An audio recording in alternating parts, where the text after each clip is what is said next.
Kebetulan dari segi perbedaan karakteristik utamanya untuk masa simpan dari sagu yang merupakan karbohidrat utama masyarakat Papua dibandingkan mungkin beras nih seperti apa sih perbedaannya? Perbedaannya itu lebih ke kalau sudah diolah menjadi bubuk, dia lebih sensitif, Mbak. Tidak setahan lama beras. Itulah yang menyebabkan produksinya terkadang tidak dalam jumlah besar. Selain memang hanya untuk konsumsinya aja, mereka mencukupi yang mereka mau konsumsi, bukan untuk dijual beli massal. Itu juga karena masa simpannya yang tidak selama beras. Nah, selain itu, ini kan biasanya kalau yang konsumsi sagu diubah menjadi papeda, diolah menjadi bubuk lalu jadi papeda, itu di Papua pesisir atau dataran rendah. Nah, itu karena memang untuk secara topografinya itu cocok. Rawa, lalu ada juga curah hujan yang tinggi, yang baik untuk untuk tanam dan panen sagu di sana. Nah, kalau kita bicara Papua pegunungan, dari yang kami dengar dan sempat kami baca memang biasanya ubi jalar karena kan dia dataran tinggi lalu cuacanya cenderung dingin gitu. Nah, jadi memang makanan-makanan yang menjadi makanan pokok masyarakat di Papua ini sudah karena mereka sudah mengetahui bagaimana kondisi cuaca, topografi yang sesuai, lalu itu akhirnya menjadi kulturnya mereka, makanan pokok yang biasa dikonsumsi dan itu menambah nilai budaya juga yang bagi kami baik untuk dipertahankan. Memang konsumsi beras sudah meningkat, tapi banyak itu terjadi karena satu banyaknya pendatang yang memang menginfluence juga, lalu Gen Z-nya di sana ya anak-anak mudanya yang mulai terinfluence juga, tetapi masih lebih besar konsumsi sagu dibanding beras sebagai makanan pokok. Jadi meskipun tren konsumsi beras meningkat, tapi tidak sesignifikan konsumsi sagu di sana ya. Iya. Nah, tapi kalau berdasarkan topografi, kemudian cuaca di sana, kalau misalkan Indonesia tadi targetnya untuk bisa mencapai swasembada pangan dalam 3 tahun ke depan, selain sagu, kemudian beras dan juga ubi jalar, komoditas pangan apa lagi sih yang potensi? Beras itu memang potensi, Mbak, karena tadi curah hujannya tinggi di sana, tanahnya luas dan cukup subur untuk kita menanam padi. Jadi potensi dan cita-cita itu ya bisa dibilang make sense, tapi mungkin cukup ambisius dalam kurun waktu 2-3 tahun. Mengingat tidak sekedar kita hanya melihat cuaca di sana dan tanah topografinya seperti apa, tetapi kita juga harus consider bagaimana meratakan teknologinya. Kan seperti diketahui sudah terbiasa untuk sumber daya manusianya yang di pertanian ya perkebunan ya biasanya menanam sagu, menanam ubi jalar. Jadi mungkin belum terbiasa dengan bagaimana sistem tanam padi yang baik. Biarpun nantinya sudah diberikan teknologi yang memadai atau irigasi yang memadai, itu harus selalu dipantau agar memang betul-betul paham, terbiasa sehingga nantinya bisa berjalan sendiri untuk mencapai target swasembadanya itu. Dan selain itu perlu dipikirkan juga ini Mbak, selain teknologinya bibitnya itu juga penting karena kita harus memilih bibit yang memang sesuai dengan topografi di sana begitu Mbak.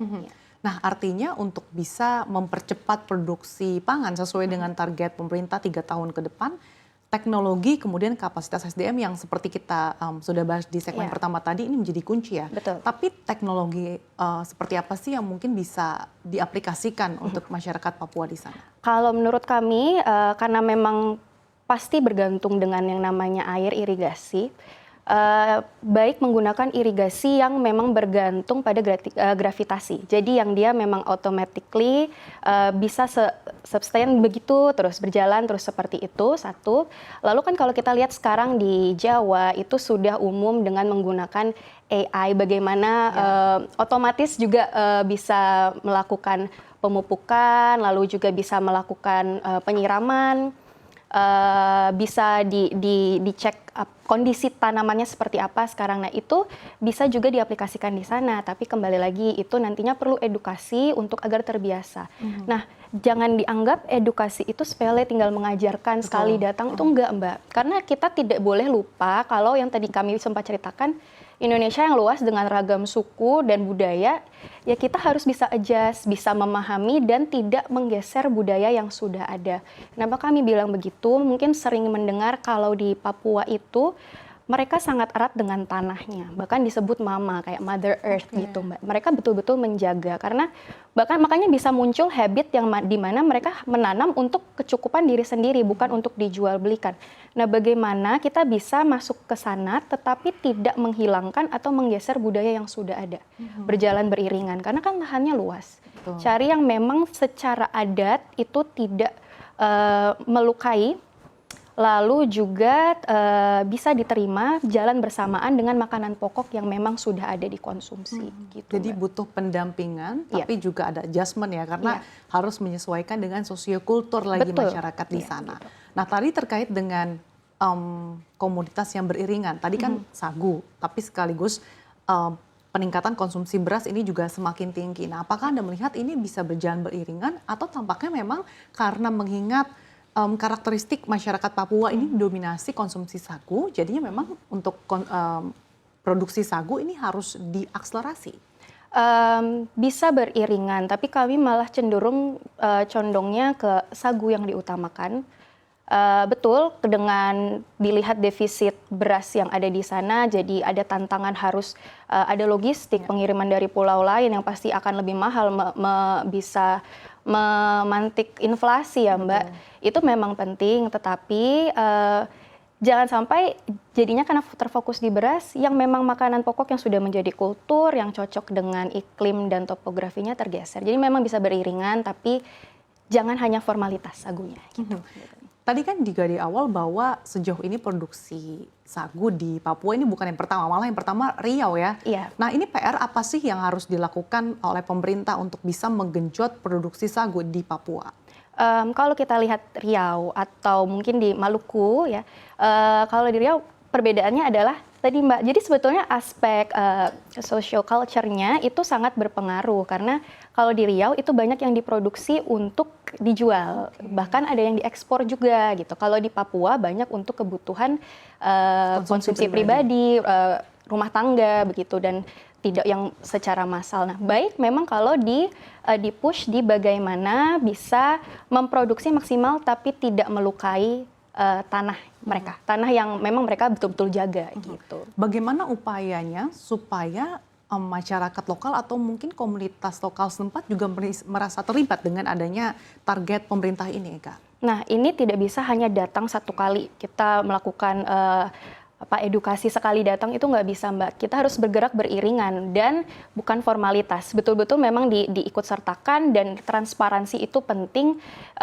Diperlihatkan memang ya sekarang kebutuhan pangan sudah bergeser. Tidak hanya sagu, ada banyak yang konsumsi beras juga. Ya diingatkan bahwa ini ada faktor ekonomi juga supaya harga beras tidak melonjak di Papua. Ya, tapi tetap saja saat nantinya sudah dimulai, selalu transparan dan memperlihatkan kalau memang tidak merusak alam yang mereka memang sudah jaga begitu. Gitu sih Mbak sebetulnya. Lebih ke solusinya ini tidak bisa dengan keras atau tidak bisa dengan ini datanya gini-gini, nggak bisa. Karena harus ada heartfelt-nya juga dan itu bukan sesuatu yang fake ataupun for formality. Harus yang memang ya kita jalan beriringan.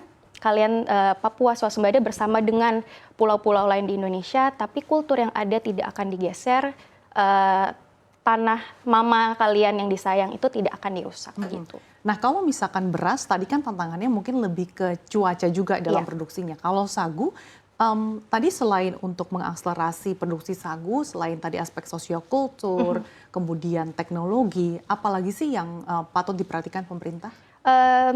Mungkin kalau memang mau diproduksi secara massal, itu bagaimana pengolahan hingga hilirisasinya sih Mbak. Jadi tidak berhenti di produk yang hanya bubuk, lalu langsung dimakan untuk kebutuhan rumah tangga, tapi bagaimana bisa dikemas, lalu agar dia bisa bertahan lebih lama. Jadi bisa disimpannya sama seperti kalau Mbak melihat tepung terigu atau tepung tapioka, itu kan memang bisa disimpan untuk beberapa waktu, tapi kan itu harus dikemas dengan rapi agar tidak terkena udara ya dari luar. Nah itu biar tahan lama. Jadi bagaimana menghilirisasi hingga mempackage agar itu bisa bertahan untuk disimpan atau bahkan syukur-syukur nantinya dari Papua itu bisa mengirim juga ke daerah lain di Indonesia atau mengekspor gitu sih Mbak. Karena kan sagu tidak hanya untuk dikonsumsi sebagai karbohidrat, tapi juga bisa dijadikan konsumsi lainnya seperti kue atau Betul, bahan-bahan betul, lainnya iya, ya. iya, betul Mbak. Nah kemudian kalau Anda lihat bagaimana sih potensi sagu ke depannya di tanah air begitu? Apakah dengan nantinya revitalisasi pabrik sagu di Papua ini akan berjalan, ini juga bisa menjadikan sagu sebagai salah satu komoditas pangan utama di Indonesia?